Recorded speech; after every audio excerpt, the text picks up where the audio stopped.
So moving on to the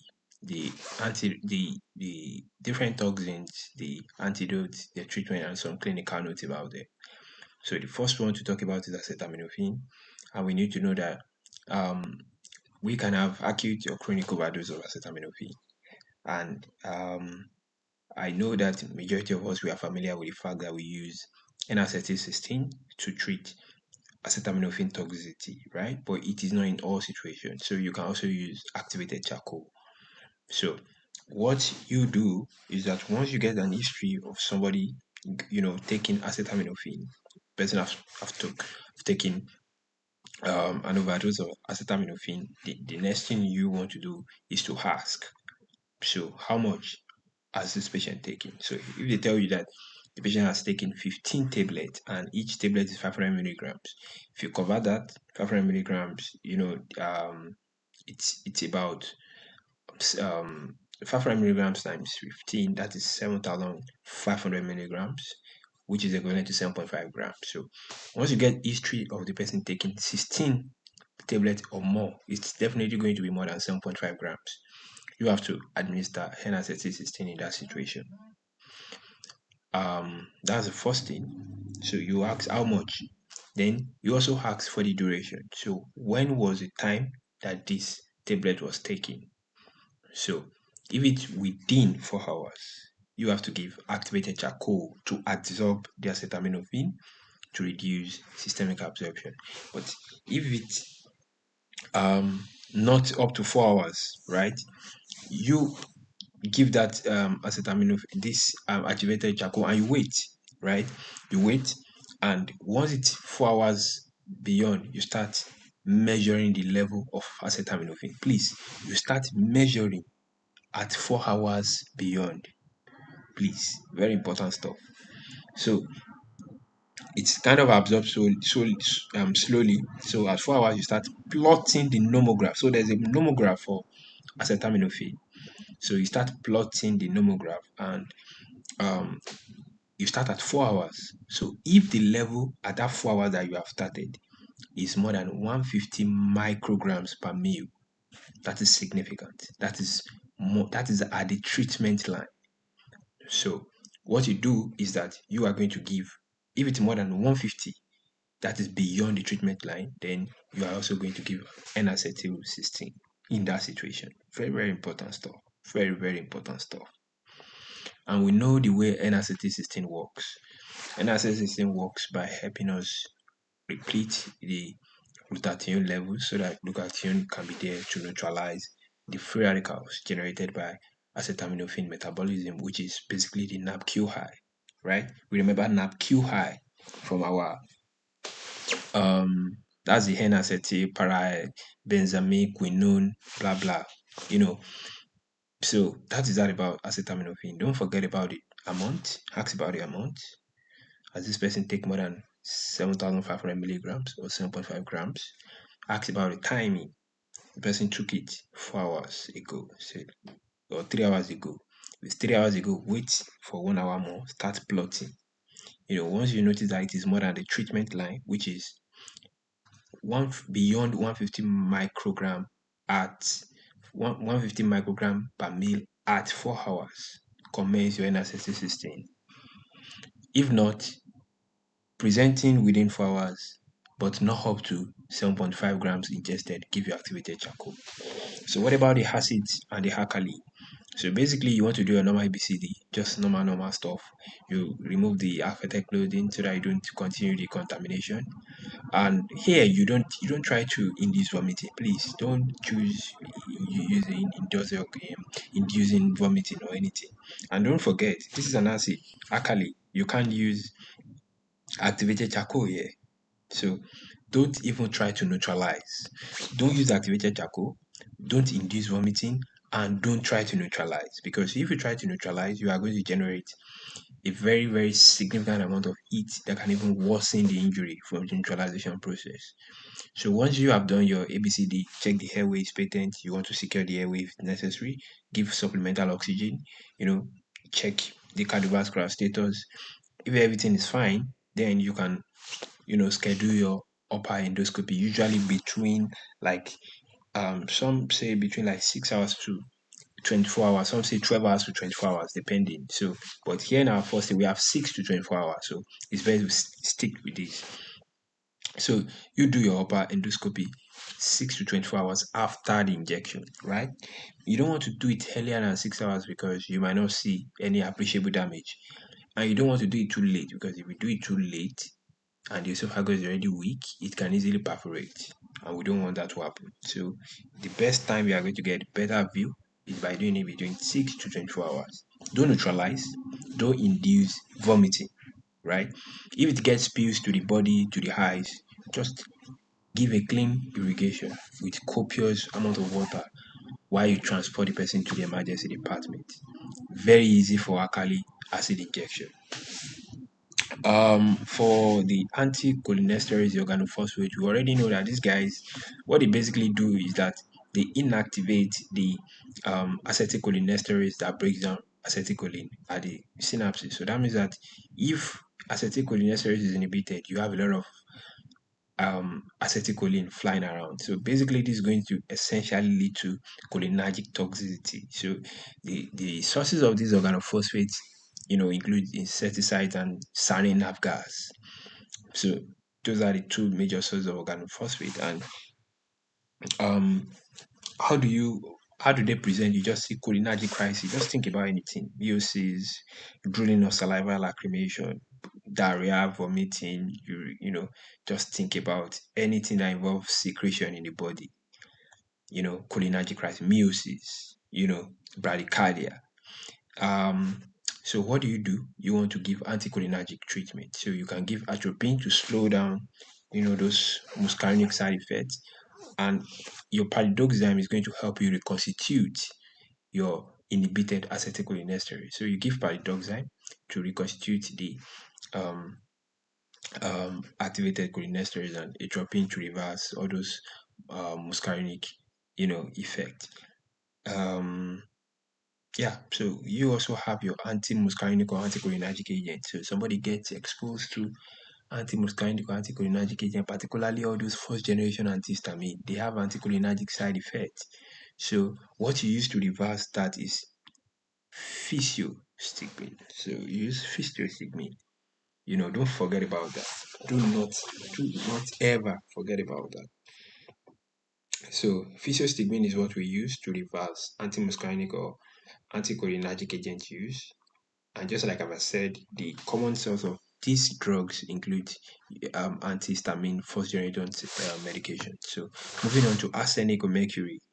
So arsenic, mercury, you can use Susima, you can use Demercaprol. You can use these two agents in people with lead poisoning too. But the third agent for lead poisoning is going to be EDTA. EDTA is not here. So, but Susima, Damecapro can work for arsenic and mercury. So, arsenic poisoning, we already know about this. It inhibits the the cofactor of the pyruvate dehydrogenase complex, which is lipoic acid, right? Which is essential for generation of ATP. So, in the early phase, they are going to have more of abdominal presentation. They have nausea, vomiting, abdominal pain, diarrhea. Those are the, early signs that they have. You can perceive the galley breath, that they present with. Then, peripheral neuropathy, they start having tingling sensation in their body, burning sensation. Then, subsequently, they can have some pigmentary skin changes, and it can even progress to develop skin cancer for chronic condition. So chronic exposure, skin cancer, skin pigmented changes for the acute abdominal symptoms, abdominal pain, vomiting, diarrhea. Think about your peripheral neuropathy. Those are, the common stuff that they have for the acute, right? Um, sorry, I made a mistake. Peripheral neuropathy with the skin problem is chronic, while the acute is more of the skin problems, the gastrointestinal problems that they have, the abdominal pain, the nausea, the vomiting, the diarrhea, and the garlic breath. But when it gets to chronic level, they start having the pigmentary skin changes, skin cancer, and they can have peripheral neuropathy. Please, I'm so sorry. And the source of the arsenic is like people getting exposed to industrial waste, you know, industrial waste, landfills, and all those things. Sometimes water bodies too. Um, they can be contaminated with arsenic. And mercury is also something that is very important, particularly people that get exposed to all these mercury containing fish. Uh, some saltwater fish have a very high amount of mercury. Um, so we need to pay attention to those. And also from thermometers, from old paint, so maybe a child that drinks the fluid within the thermometers. For people that get exposed to all this old paint, they can suffer mercury poisoning. And what we have here is that they usually have similar symptoms: skin and nervous problem. They can have febrile neuropathy. They can have discoloration of the skin, you know, because of the fact that mercury inhibits S-adenosine methionine, which is an enzyme involved in conversion of um, uh, norepinephrine to epinephrine. So that means that you are going to have a lot of norepinephrine accumulating, you know, and it can lead to adrenergic crisis. So they start having tachycardia, they have sweating, they have hypertension. So think about that cardiovascular effect, think about the peripheral neuropathy, think about the skin problems, discoloration. Think about in addition to the skin, they can have formication, which I have here. And this is just like having a crawling sensation in the skin. Formication, discoloration, peripheral neuropathy, and of course, the fact that it inhibits S-adenosine methionine, SAM, that you need to convert noradrenaline to adrenaline. So a lot of noradrenaline is accumulating, leading to the adrenergic crisis. So how do you treat them? Susima Damecapro. Then we know about the beta blockers. Glucagon is a very good example of the treatment. So if somebody gets exposed to overdose of beta blockers, person start developing, bradycardia, wheezing, hypotension. Think about beta blocker exposure. Glucagon is what you give. The glucagon can help you increase the heart rate, increase the heart contractility, but not by binding to the beta adrenergic receptor. So studies have shown that glucagon can actually help to increase the CMP, which is one of those secondary messenger you require for your beta adrenergic activity. Barbiturate. So barbiturate majorly they cause CNS depression, respiratory depression, they can even cause cardiac issues, they can cause hypotension, they can cause um, cardiac arrest, they can lead to CNS depression, respiratory depression, causing hypoxemia, and the hypoxemia can even lead to some of those cardiac complications. So, and um, it has a very narrow therapeutic index, much more narrower than the benzo. And how do you treat? Note that there's no specific antidote that you give. So you just, do um, some some resuscitation parameters and your supportive care. So what you do is that because barbiturates are kind of acidic, so what you do is that you try to alkalinize the urine by giving sodium bicarbonate so that you can form ion. When the acid and the base form together, they form ionic salt, and ions are soluble in aqueous solution. So they are retained in urine and they are flushed out without being reabsorbed. So urine alkalinization, you can do your dialysis in extreme forms, or you give your activated charcoal. So you give your activated charcoal because the activated charcoal can help to absorb it. You alkalinize your urine. You can do your dialysis, in extreme stuff. And you want to ensure your supportive care, respiratory depression, give oxygen. You can, if the airway is compromised, you can intubate, give your, you know, um, oxygen. You can, if there's hypertension, give your fluid, give your vasopressors to increase, the blood pressure. So that's what they mean by the supportive care. So the brother for barbiturate is the benzo. Don't forget, barbiturate increase the duration of opening of the GABA channels. Benzo increase the frequency of opening of the GABA channel. So benzo can also present similarly as barbiturate. They have CNS depression, respiratory, depression. CNS depression means they have altered sensorium, they are comatose, they are stuporous. The respiratory depression means their respiratory rate is down, down, down, down, down. Then in addition to that, people with benzo can have ataxia, they can have slow speech. That can also increase your suspicion for benzodiazepine toxicity. And they can have seizures, right? What you want to do is that people with benzo, you might want to give them flumazenil, but there are some things that might be a contraindication to treatment of benzodiazepine toxic with flumazenil. And the first one I want us to pay attention to is what history of seizure. So if the patient has a seizure history, don't give flumazenil, because flumazenil lower seizure threshold and it has a very high chance of provoking seizures. So don't give flumazenil in that patient. If the patient is a chronic benzodiazepine abuser, they have a very high chance of having seizures. So don't give flumazenil in that kind of patient too. So those are the situations where you want to avoid flumazenil. People with underlying seizure disorder, people that have abused this drug in a chronic, case. But if the patient is acutely intoxicated, the patient is naive to the benzodiazepine use, you can give your flumazenil, you know, to treat, but never use in chronic setting. Moving on to copper, arsenic, lead, gold. So copper toxicity, most of the time they have GI symptoms majorly.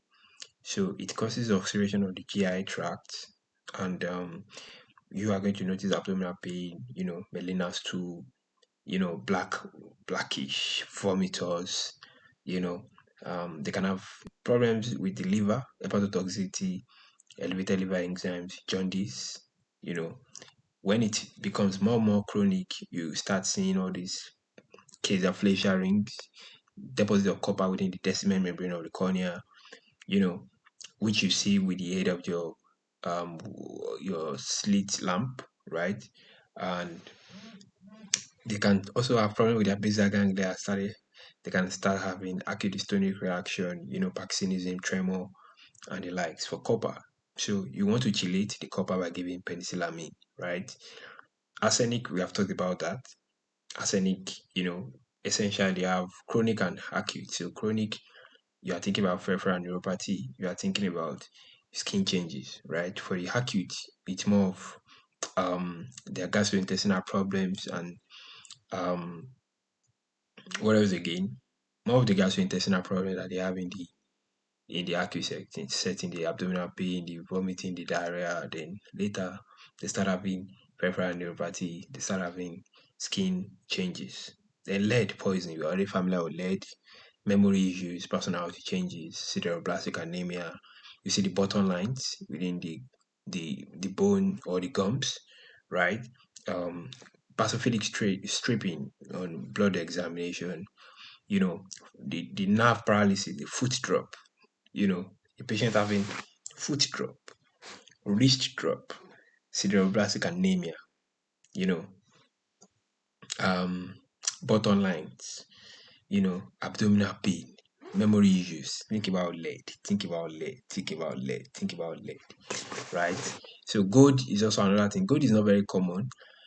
Gold is one of those is one of those DMARDs, right? So it's one of those drugs that are used in treating people with rheumatoid arthritis. Gold, gold, gold. So if we remember our renal section, I think gold was also mentioned as part of cause of membranous nephropathy. So individuals that are exposed to gold can develop membranous nephropathy. That's one of the common presentation. And you see proteinuria, right? They can also develop skin problems, right? Gold. You wear gold on the skin. You wear it on the neck to look good. So it can affect your skin. And you start noticing some form of dermatitis, urticaria rash, you know, with the membranous nephropathy. And commonly, eosinophilia. Eosinophilia, membranous nephropathy, the skin changes. They can have problems with the bone marrow too, leukopenia, here and there, cytopenia, but the three aforementioned ones are the common ones. So all this stuff you want to use penicillamine to chelate them out. Heavy metals, chelate them out with penicillamine. The arsenic, the copper, the gold, the lead. So cyanide toxicity, we have talked about that. So cyanide basically inhibits cytochrome C of the electron transport chain, you know, and it inhibits synthesis of ATP, right? So cyanide toxicity might not really lead to cyanosis initially. So forget about the cyanide. It does not initially cause cyanosis, unlike carbon monoxide poisoning or methemoglobinemia. So the approach to treating cyanide poisoning is by distracting, you know, the cyanide by increasing its affinity for other things. So what you want to do, the first line is by giving hydroxycobalamin. So if you give hydroxycobalamin, the hydroxycobalamin is going to bind to the cyanide and it's going to lead to formation of cyanocobalamin, which is like vitamin B12 that can be easily excreted in urine. You can also use other approach by giving nitrite. So if you give the nitrite, what is going to happen is that it's going to, lead to formation of our methemoglobin. Methemoglobin, will attract the cyanide so that it will be uncoupled from the cytochrome C, and you have cyanide coupled to methemoglobin. But in that situation, what you need to do is that, because methemoglobin itself too is not harmless, so you need to also convert the methemoglobin back to hemoglobin by giving methylene blue or by giving vitamin C. Then the last one is sodium thiosulfate. So when you use your sodium thiosulfate, you are going to convert the cyanide to um, thiocyanate. So thiocyanate is going to the cyanide is going to displace the sulfate, and you are going to form sodium thiocyanate, which is readily excretable in urine, just like cyano, cobalamin. So once you give hydroxycobalamin, the cyanide is going to displace the hydroxyl and lead to cyanocobalamin, that is water soluble excreted in urine. If you give the sodium thiosulfate, the cyanide is going to bounce off the sulfate, leading to formation of sodium thiocyanate that is excretable in urine. Or you use your amyl nitrite, sodium nitrite, or your nitrate that is going to lead to formation of our methemoglobin, you know, which cyanide has high affinity for, so that it will be uncoupled from the cytochrome C. So digitalis is another fantastic drug we need to also remember, and digitalis is known for having very high vagal stimulation, causing bradycardia, arrhythmias. You know, it can lead to diarrhea, nausea, vomiting, yellow vision. What you need to do is to, you know, discontinue the drug and give a digabyte, which is the digoxin immune FAB fragment, right? So just like the polyvalent crotamine immune FAB fragment. Yeah, so that is what you are doing here too. The digoxin immune FAB fragment, which neutralize the digitalis, in symptomatic patients usually. So symptomatic patients. So particularly in patients with arrhythmias, altered mental status, acute kidney injury, and hyperkalemia, because people with hyperkalemia, you know, they have a very high risk of developing arrhythmia. So you quickly need to neutralize in that situation. People with acute kidney injury can easily have hyperkalemia, and that will worsen the complication, because digitalis itself can cause hyperkalemia. Why? Because digitalis inhibits the sodium potassium pump. So when it inhibits the sodium potassium pump, it means that you cannot pump sodium out, you cannot pump potassium in. If you cannot pump potassium inside the cell intracellularly, that means that you are going to be having a lot of potassium extracellularly, leading to hyperkalemia. So that is why digitalis can cause hyperkalemia, leading to arrhythmia. So now somebody is on digitalis and the person is already present with arrhythmias. Quickly give you antibody to neutralize it. Somebody is already showing features of altered mental status. It means that digitalis is already causing serious problem. Give your antibody. Somebody having hyperkalemia, give your antibody. Somebody is having AKI. You know that somebody that has AKI can have hyperkalemia. You don't want the hyperkalemia to be going 10-fold, 20-fold. Give your antibody. So you don't need to treat the hyperkalemia or the hypocalcemia I share with the Italis, before giving the antidote. No. Once you give the antidote, your the Italis effect will be stopped and the hyperkalemia or the hypocalcemia will be corrected because the sodium potassium pump is going to start working. So we need to understand the way it causes hypocalcemia because if we neutralize the sodium potassium pump and we cannot pump sodium outwards, it means that we have a lot of sodium intracellularly. Now, if there's a lot of sodium intracellularly, we do not need the activity of the sodium calcium exchanger. So that means that we don't need to take out calcium from the intracellular compartment to the extracellular compartment. So if we don't need to take calcium from the intracellular to extracellular, so that means that you are going to have a lot of calcium intracellularly. So that is why digitalis is a good ionotropic agent. And you are going to have a little calcium extracellularly, causing hypocalcemia. Very easy. So just think about that for a minute.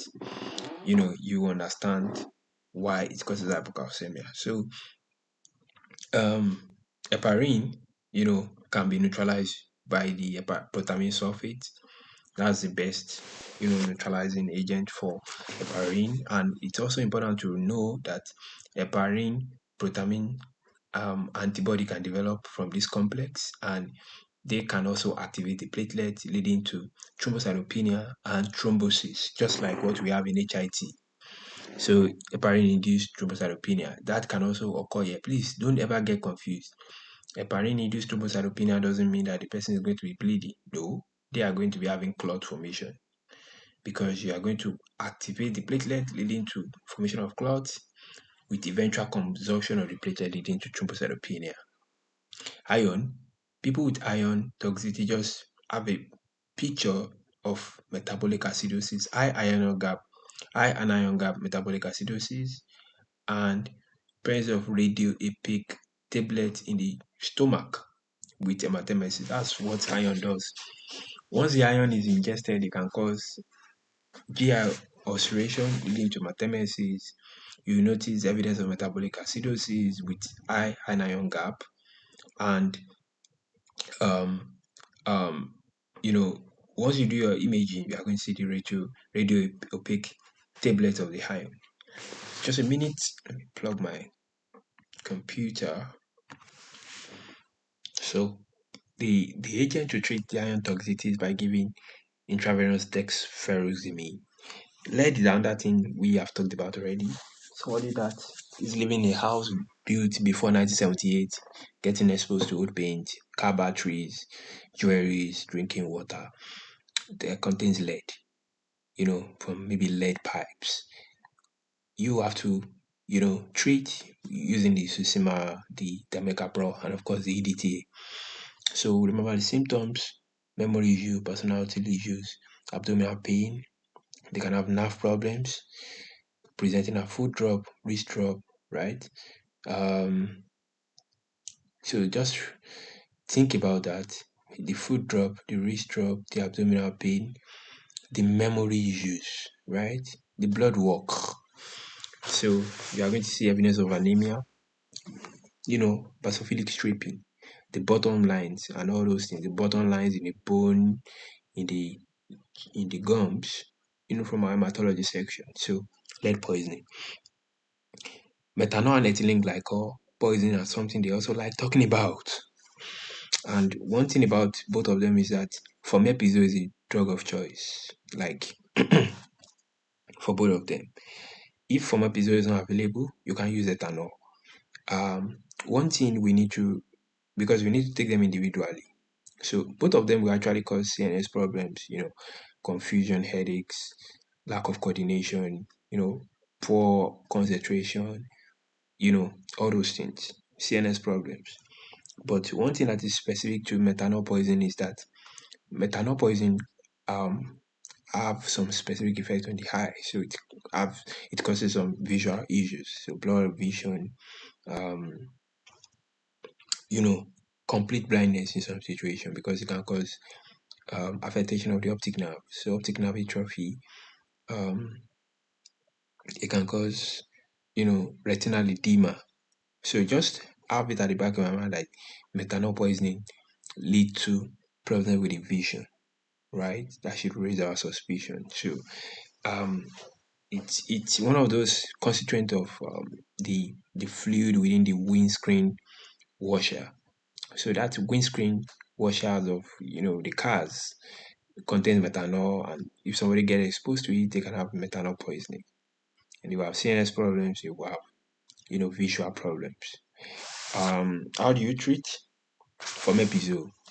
Because um once methanol gets into the blood, it is going to be metabolized to formaldehyde, and formaldehyde will be metabolized to formic acid. So formic acid is the main culprit that causes all these problems. So fomepizole is a drug that is going to inhibit alcohol dehydrogenase, preventing conversion of methanol to formaldehyde, right? So if fomepizole is not available, you can give ethanol. So what ethanol is going to do is that it's going to be a distractor for the alcohol dehydrogenase. So instead of the alcohol dehydrogenase converting methanol to formaldehyde, the alcohol dehydrogenase is going to be acting on ethanol and not methanol. So converting ethanol to the aldehyde form. So and it will not convert methanol to formaldehyde and to formic acid. So that's how ethanol can be a replacement for fomepizole. So that's all about methanol poisoning. For ethylene glycol poisoning, antifreeze. So think about the CNS problems that we have talked about. Then in addition to that, think about problems with the kidneys, because ethylene glycol will be metabolized by the alcohol dehydrogenase um, to glycoaldehyde, right? The glycoaldehyde will be converted to glycolic acid, and the glycolic acid can also be further converted to oxalic acid. So, majority of the problem is coming from both the glycolic acid and the oxalic acid. So, they are going to affect the CNS, slow speech, confusion, lack of coordination, altered sensorium. Then they can lead to AKI, particularly the oxalic acid. It can form calcium oxalate stones. It can even further damage the renal tubular epithelium itself, causing AKI. So that's all about ethylene glycol problems. And ethylene glycol, the major source is antifreeze. So the coolant in car engines, antifreeze, ethylene glycol, right? Don't forget about the calcium oxalate stones that come from ethylene glycol. Don't forget about the visual compromise in methanol poisoning. Opioid, respiratory depression, right? Constipation, meiosis. So you want to give naloxone. So once you see a patient that is unconscious and you are thinking of um, toxic exposure, you have to give a trial of naloxone. Very important. Empirically, even if you are not seeing your meiosis or something, you still have to give a trial of naloxone. That's the way they do in the US. So once the patient is unconscious, you are thinking about drug intoxication, give your naloxone trial. It doesn't cause any harm. If it doesn't work and you have a high suspicion, you still have to repeat the dose of the naloxone, because naloxone is short acting. So give it again. Very important stuff. So salicylate toxicity. So salicylate toxicity is aspirin toxicity. And one thing that quickly gives out aspirin toxicity is just looking out for tinnitus. So once you see tinnitus, hearing gain in the question stem, you have almost in 80% of the case, you know that what you are dealing with is actually um, salicylate poisoning. So nausea, vomiting, tinnitus. What you want to do is very similar to what you do in the people with barbiturate.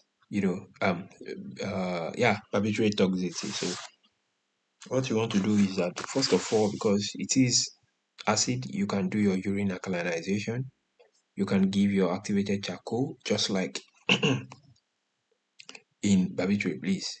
Though I said activated charcoal is not used in acid. I know people might want to quote me here, but the acid we are talking about are like sulfuric acid, hydrochloric acid, and the bases like calcium hydroxide, sodium hydroxide, not agent like salicylic. So here you can give your activated charcoal. You can alkalinize your urine, and in extreme situations, do your dialysis. Particularly if the patient is having severe form of acidosis, you might want to dialyze the patient. TCAs. So TCAs is part of the most commonly, mentioned drugs. You cannot forget about the TCAs. So TCAs have like four mechanisms of action by which they cause problems. The first is to know that TCAs, the tricyclic antidepressant, they have anticholinergic effect. So you can notice that the patient will be having dry mouth, having constipation, having urine retention. You know, that's because of the anticholinergic effect. They kind of have, you know, a quinidine-like effect on the membrane. So they can cause, blockade of the sodium channels. So that's why you notice prolonged, depolarization, and you see that the QRS complex is widening in people with TCA overdose, right? TCA overdose, widening of the QRS complex, um, anticholinergic side effects, and they also have um, alpha adrenergic blockade effect. They have alpha adrenergic blockage effect, and it has also been shown that sometimes they also inhibit reabsorption of norepinephrine from the synaptic um, um, cleft. So, so, but I've said a lot of things, but the ones I just want us to hold on to majorly is the anticholinergic effect. So we need to know the anticholinergic effect. We need to understand, you know, the source of the dry mouth, the constipation, the urine retention from TCA overdose. We need to understand why they can have prolonged QRS complex. This is because of the sodium channel blockage, right? Blockade of the sodium channels, prolonging duration of depolarization. So the QRS complex widens. And because of the fact that they kind of inhibit norepinephrine uptake, they can lead to more like a sympathetic overdrive. So they can cause tachycardia, they can cause seizures, they can cause ventricular arrhythmias, you know. So how do you manage a case of TCA toxicity? So first thing you want to do, you after you have done your ABC, you will have connected ECG at the C stage, the circulation stage. Connect your ECG. You will have seen your widening QRS complex more than 100 milliseconds. So once the QRS complex is given the question stem and stated to be more than 100, you know that TCA is already at work. So what you want to do is that you want to give sodium bicarbonate, to prevent any deadly arrhythmia at that point. So sodium bicarbonate can help you stabilize that condition and prevent, arrhythmias from happening. Or when any arrhythmia is even happening. If arrhythmia is happening or your QRS complex is more than 100, give your sodium bicarbonate, right? If the person is already presenting with features of adrenergic excess like, seizures like agitation, give your diazepam and your lorazepam, benzodiazepine to sedate that person, right?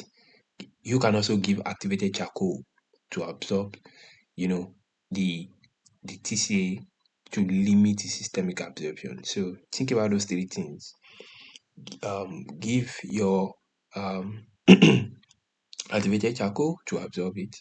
If there's evidence of particular arrhythmias or widening QRS complex more than 100, give your sodium bicarbonate. If there's features of seizures, agitation, tachycardia, you want to give your diazepam or lorazepam to sedate that person, right? If there's hypotension, from the anticholinergic activity, from the excessive, um, what's it called, anticholinergic stuff, give what am I saying? Oh, I've missed out. Sorry. That's I'm meant to say another thing. So maybe the person is having cardiac arrest or something, and the person is in hypotensive stage. You can want to give your fluid to bring up the blood pressure. Sorry about that. I was distracted for some minutes. So that's that about the manual of TCAs. Just to wrap it up again, don't forget about the signs and symptoms we have talked about, the anticholinergic effect, the sodium blockage effect. We have talked about um the the inhibition of norepinephrine uptake, causing more like an adrenergic effect. So because of the adrenergic effect, they can have seizures, they can have agitation, arrhythmia. So if there's seizure agitation, give your sedatives. If there's widening QRS complex, give your sodium bicarbonate. Particularly when there's arrhythmias, there's widening of copiers, give your sodium bicarbonate. You can give your activated charcoal to limit the absorption, right? So the last one is okay, not the last, second to last, tissue plasminogen activator or your streptokinase. So these guys are there to break down plasmin, right? Leading to bleeding. So what you want to do is to stop the bleeding by giving something that inhibits, you know, plasminogen, plasmin breakdown. So that's our amino capric acid. So it inhibits these drugs, and you can have it inhibits your tissue plasminogen activator, and you have less breakdown of plasmin, leading to clot stabilization. So process you can arrest bleeding. But if you give overdose of all these drugs can lead to hemorrhage and angioedema. Don't forget that. Overdose of the streptokinase, the TPA, usually causes hemorrhage and angioedema. So you give your aminocapric acid to take care of that. Warfarin, toxicity. When you need immediate reversal of warfarin overdose, please. If platelet concentrate complex is in the question, PCC, please pick PCC. If not, if it's fresh frozen plasma that is there, pick FFP. So PCC, FFP, they are very important in rapid reversal, right? For long term, you need to reconstitute your vitamin K on the long term because warfarin kind of inhibits vitamin K dependent epoxide reductase. So you need to reconstitute that vitamin K by giving it, right? So it can also occur, the overdose of warfarin typically occurs in people taking CYP inhibitor. So warfarin is also one of those drugs that is commonly metabolized by your CYP. So if you give any drug that is inhibited by your cytochrome P450, there's nothing to metabolize warfarin. Warfarin becomes excess and can lead to overdose. So we are going to talk about that shortly. So we don't usually measure cyanide concentration in the lab.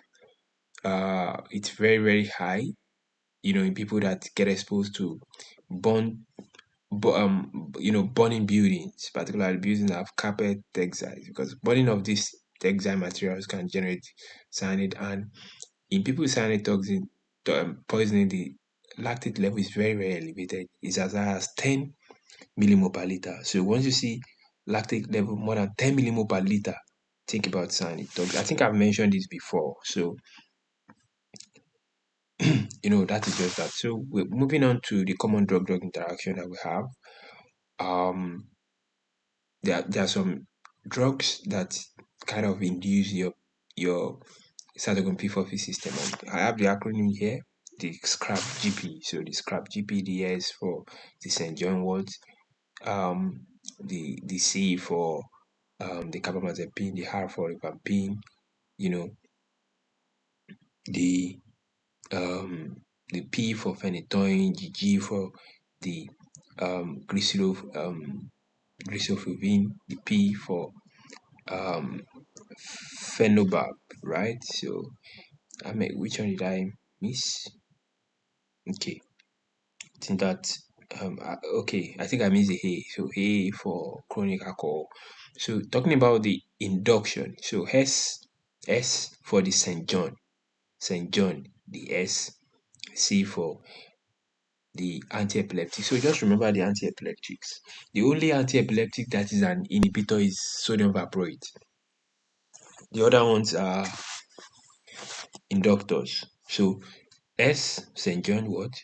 The C for carbamazepine, the R for rifampin, the A for alcohol, chronic alcohol, the P for phenobarb, the G for crisaforvin, the P for phenytoin. So we have taken care of all of them. Scrap GP.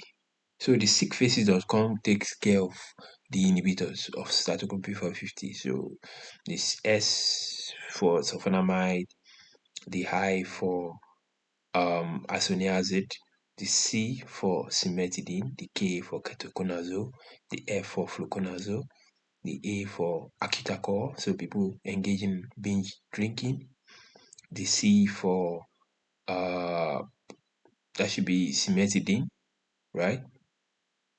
The E for erythromycin, the S for sulfonamide, um, the O for omeprazole, the M for metronidazole. Yeah, so that's basically everything. So one thing you need to remember about the inhibitors is that the antibiotics are almost present in the inhibitor class. So look at what we have mentioned: the S, sulfonamide.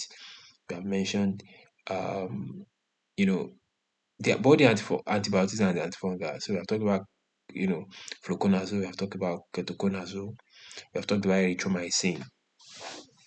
You know, metronidazole.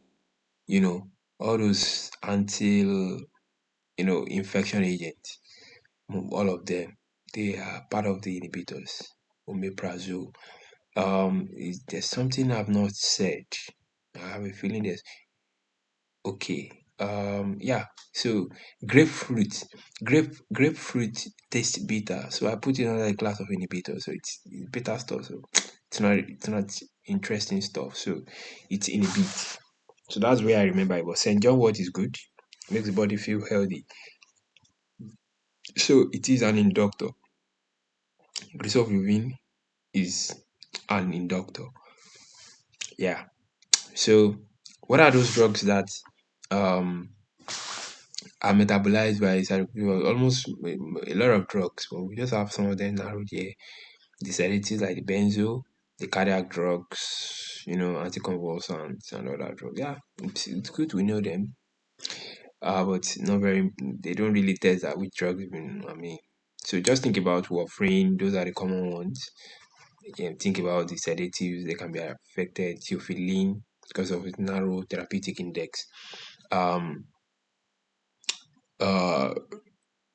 The risk for degauxing toxicity. So one thing that increases the risk for degauxing toxicity that we must always mention is um hypokalemia. So anybody that has hypokalemia, have a very high risk of developing degauxing toxicity because there's less potassium to compete with degauxing at the sodium potassium with base pump, right?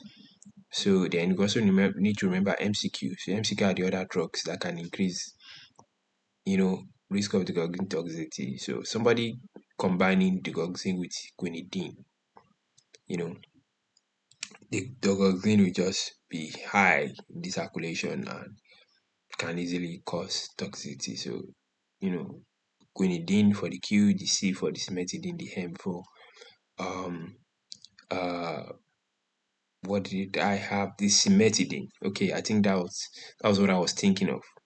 So an amiodarone. Okay, I was not able to really get something that would fit in, but M amiodarone, the C for cimetidine, the Q for quinidine, right? It's not very, very important, but it's good, can never say never. So I just have it there. It's not very, very important that we memorize all these drugs for degauxing toxicity, but it's good to know them. So amiodarone, M, miodarone, the C for cimetidine, Q for quinidine. So those that compete for albumin binding site. So people that use warfarin with aspirin, the aspirin usually compete with warfarin for the protein binding site. People that use sodium valproate with phenytoin phenytoin and the foreign vapor usually compete for the albumin binding site. So in a way, it can easily displace, those drugs from the protein binding site. So, that's that about that. The blood dyscrasia. So we know that NSAIDs can uh inhibit formation of you know thromboxane, right? Because they are prostaglandin cyclooxygenase inhibitors. So I need cyclooxygenase to form thromboxane. So somebody using aspirin, ibuprofen, they can cause blood dyscrasias. Chemotherapeutic agent is very straightforward. Can cause blood dyscrasias. So metidopa can cause autoimmune hemolytic anemia. So it can lead to anemia, blood dyscrasia. So that's the common ones you need to know. Chemotherapeutic agent, the NSAID, metidopa, and some other ones. There's a lot of them actually. Chlorphenicol, you know, carbamazepine, your antiviral medications, propyltrasil, um, metimazole, all those drugs can cause aplastic anemia. So they can cause blood dyscrasias too. It's a lot. It's a long list. It's a very long list. Um, Hemolysis in GCPD deficient patients. We're already familiar with this. The common ones talk about dapsone, sulfonamide. Those are the common ones. Primaquine. Just think about the sulfur containing drugs. They are the commonly mentioned ones. For gynecomastia, we have to remember the anti-androgenic drugs. The drugs that inhibit or binds to occupy the androgen receptors. So when the androgen activity is suppressed, you have unopposed estrogen activity leading to gynecomastia. So patient using spironolactone, using digitalis, using cimetidine, ketoconazole, they can have anti-androgenic effects that can lead to gynecomastia. Commonly, spironolactone, ketoconazole, cimetidine. People that take a lot of alcohol can have liver compromise, and when there's problem with the liver cannot easily clear out estrogen. That's why they have gynecomastia. So Steven Johnson syndrome is a lot. Think about the anti-epileptics, lamotrigine, you know, carbamazepine. A lot of them can cause Steven Johnson. A lot of drugs. So is a long list. It's a long list. You cannot talk about everything. So photosensitivity, amiodarone can cause photosensitivity rash. Sulfonamides too. Drug-induced SLE is important too. We need to know them. The P's, I remember the two P's, the penicillin, penicillamine, the procainamide, you know, metidopa, isoniazid, hydralazine. So that's the common one that they usually talk about. Hydralazine, penicillamine, um, isoniazid, procainamide. You just have to get familiar with all these medications. That's that.